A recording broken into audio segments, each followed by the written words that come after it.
Picture this. You've just spent the weekend with a friend, maybe shopping, maybe just sitting around talking for hours like you always do. Everything feels normal, everything feels right. Then out of nowhere, silence. No texts, no calls, no funny memes that usually send at 2 a.m., just nothing. After you're left staring at your phone, refreshing, wondering if you missed something. Did I say something? Did I forget something important? Are they mad at me? Or did they just decide one day, I'm done with this friendship?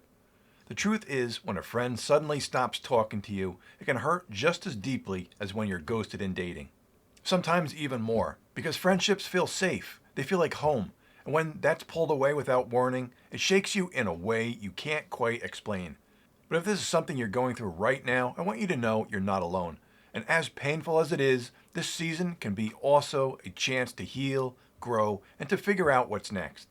Now, before I dive deeper, let me quickly say this. If you've been dealing with these kinds of friendship struggles and it's really hurting your self-confidence, I put together a self-esteem course that walks you step by step through rebuilding your self-worth, strengthening your mindset, and learning to value yourself no matter what's happening around you.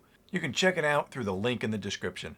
Here's the thing about friendships. They don't always end with a big fight, dramatic goodbye, or clear closure. More often than not, they fade with silence, and silence hurts because your brain starts writing stories to fill the gap. You start replaying every conversation, every inside joke, every moment, trying to pinpoint the exact second things went wrong. I've been there too.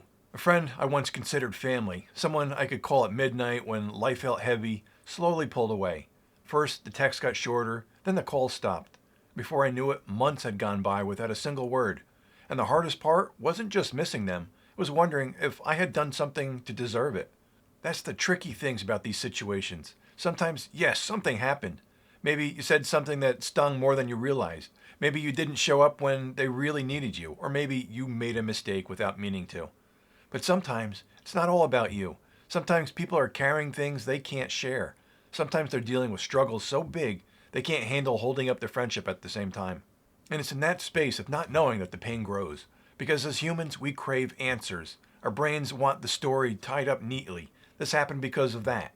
But friendships don't always give us that. Sometimes the answer doesn't come. So what do you do when someone you love, someone you trusted, suddenly cuts you off? The first thing is to try. Not in a desperate chasing way, but in a kind, human way. Send them a simple message, something like, hey, I noticed we haven't talked in a while. Just checking in on you. That's it. No pressure, no guilt, just an open door.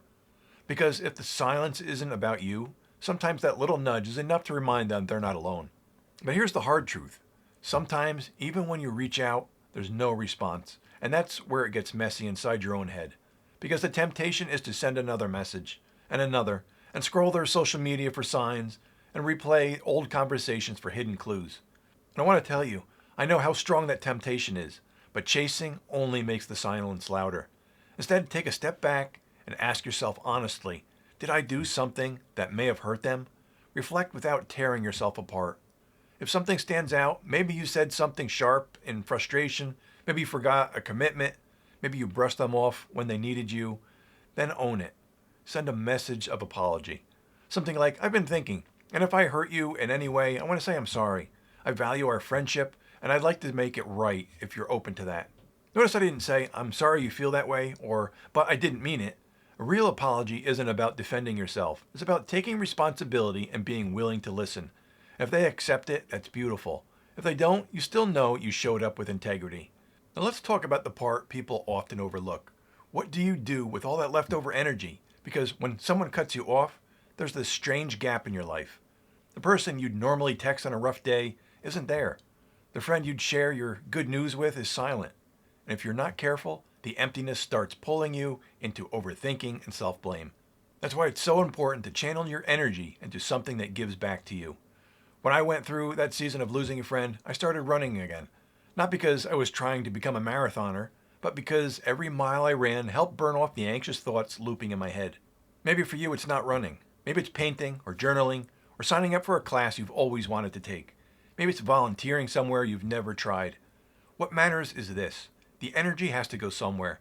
If you pour it into waiting and wondering, it drains you. If you pour it into growth, it builds you. And in a way, that's how you honor yourself when someone else doesn't.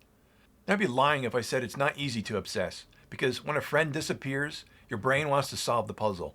It wants to scroll their feed, read between the lines of their posts, and check who they're hanging out with. But obsessing only traps you in the pain, and the more you dig, the less you heal.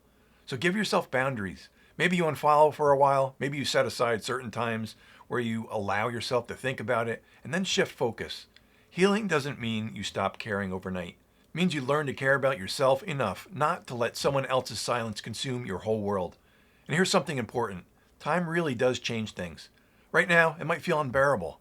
The silence feels like it's shouting at you, but give it time. Emotions soften, perspective widens. Sometimes people come back after the space. Sometimes they don't. But time gives you the wisdom to see which one is healthier. I've seen friendships go quiet for months, only to come back stronger because both people had the space to grow. I've also seen friendships fade permanently. And while it hurt, it made room for new connections that were healthier, more aligned, and more uplifting. And if you find yourself really stuck in the hurt, don't be afraid to ask for help. Talk to a counselor, therapist, someone trained to help you unpack the emotions you can sort through on your own. Because sometimes the end of a friendship digs up deeper wounds. Past rejections, childhood abandonment, struggles with self-worth. And those wounds need more than time. They need healing. So if you're going through this right now, if a friend has cut you off and you feel like your heart is breaking, here's what I want you to hear. This doesn't define your worth. Your value isn't measured by who stays or who leaves. It's measured by how you choose to keep showing up with love, with respect, and with courage to keep being yourself. Friendships will come and go.